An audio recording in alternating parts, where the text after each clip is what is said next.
এই যে হামিং সাউন্ডটা আসছে, এটা ট্রান্সফর্মারের ভেতরে ভাইব্রেশনের জন্য হয়। সবসময় ট্রান্সফর্মার মেকাররা চেষ্টা করে ভাইব্রেশনটা মিনিমাইজ করার জন্য, কিন্তু 100% সম্ভব হয় না, কিছু না কিছু ভাইব্রেশন আসে। লোড যত বাড়ে হামিং সাউন্ড বাড়তে থাকে। এটা হচ্ছে ট্রান্সফর্মারের ট্যাবে ভেতরে যে কানেকশানটা আছে, যেটা ভেক্টর ডায়াগ্রাম, এটা হচ্ছে 50 MB ট্রান্সফর্মারের ভেক্টর ডায়াগ্রাম।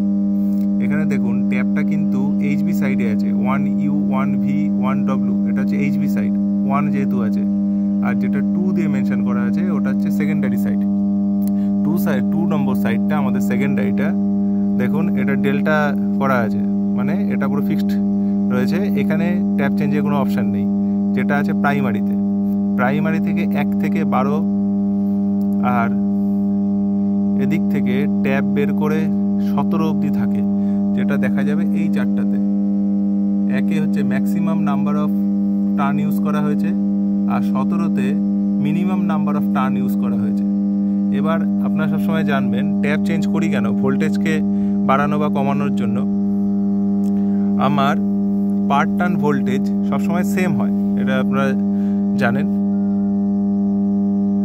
আমি 1 নম্বর ট্যাবে যদি ট্রান্সফর্মারটা রান করাই, তখন কি হবে, আপনার যা এক্সিস্টিং ভোল্টেজ আছে, ধরুন আমার এটার এইচবি ভোল্টেজ 132, তাহলে 132, আর আমি মনে করলাম 1 নম্বরে ম্যাক্সিমাম আমার 100টা টার্ন আছে, তাহলে 132 ভোল্টেজ 100টা টার্নের মধ্যে ডিভাইডেড হয়ে যাচ্ছে, তাহলে পার টার্নে 1.32। এগুলো জাস্ট বোঝার জন্যই ধরছি। তাহলে পার টার্ন ভোল্টেজ কত, 1.32 হয়ে যাবে। সেকেন্ডারিতেও সেই রিফ্লেক্টিভ ভোল্টেজ তৈরি হবে। এবার ধরুন আমার 132-এ যেটা ভোল্টেজ আসার কথা ছিল ইনকামিং, আমি সেটা পাচ্ছি না, আমার এখন ভোল্টেজ আসছে 120 করে। লোড বাড়লে পরে লাইন ড্রপ বাড়বে, তখন কি হবে, ভোল্টেজ কমে আসবে। সেক্ষেত্রে কি হবে, আমার ধরুন 132 পাচ্ছি না, 120 করে পাচ্ছি, কিন্তু আমি 1 নম্বর পজিশনে ট্যাব রেখে দিলাম।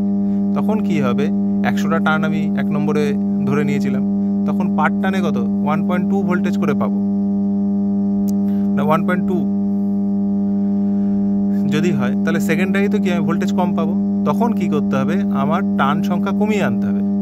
নাম্বার অফ টার্ন যদি কমিয়ে আনি, আমি মনে করলাম যে 9C, ন্যাচারালি 9 ট্যাবে 9A B C, এটা 3টে ট্যাব থাকে, কিন্তু এটা পজিশন লোকেট করে না, এটা 9B, মানে এই 9 ট্যাবেই সবসময় নর্মাল অবস্থা ট্রান্সফর্মার আইডিয়াল অবস্থায় থাকে। এবার 9 নম্বরে আমি মনে করলাম তখন ট্রান্সফর্মার টার্ন আছে 80টা।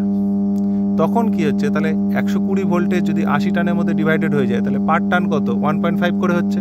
তাহলে সেকেন্ডারি তো আপনার ভোল্টেজ বেড়ে যাবে।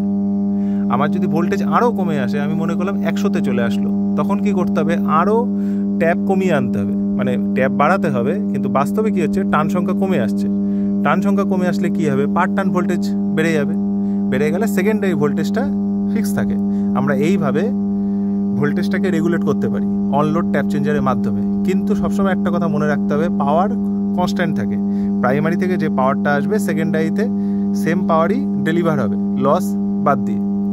এবার ভোল্টেজ রেগুলেট করতে কি হয়, আমাদের এইচবি সাইডে ভোল্টেজ 50 MB ট্রান্সফর্মারের ক্ষেত্রে, আমাদের 160 MB ট্রান্সফর্মারও আছে, সেখানে অন্যভাবে হয়, সেটা আমি পরে একটা ভিডিওতে বলবো। 50 MB ট্রান্সফর্মারের ক্ষেত্রে কি হচ্ছে, যে আমরা এইচবি সাইডে ভোল্টেজ কমে যাচ্ছে বলে আমরা নাম্বার অফ টার্ন কমিয়ে, মানে ট্যাবের সংখ্যা বাড়িয়ে আমরা ভোল্টেজটা রেগুলেট করছি। কিন্তু সেকেন্ডারিতে তার ফলে কি হয়, কারেন্টের চেঞ্জেস হয়, কিন্তু ওভারঅল কারেন্ট আর ভোল্টেজের ইন্টু পাওয়ার ফ্যাক্টর, তো পাওয়ার চেঞ্জ হয় না, পাওয়ার কনস্ট্যান্টই থাকে। এই বিষয়ে আরও ডিটেলসে একটা অন্য ভিডিও করব। এখন আমি একদম ট্রান্সফর্মারের কাছে রয়েছি, এতটা কাছে থাকাটা ঠিক না। তাহলে নেক্সট ভিডিওতে এই ট্যাব নিয়ে আরও ডিটেলসে আলোচনা করব।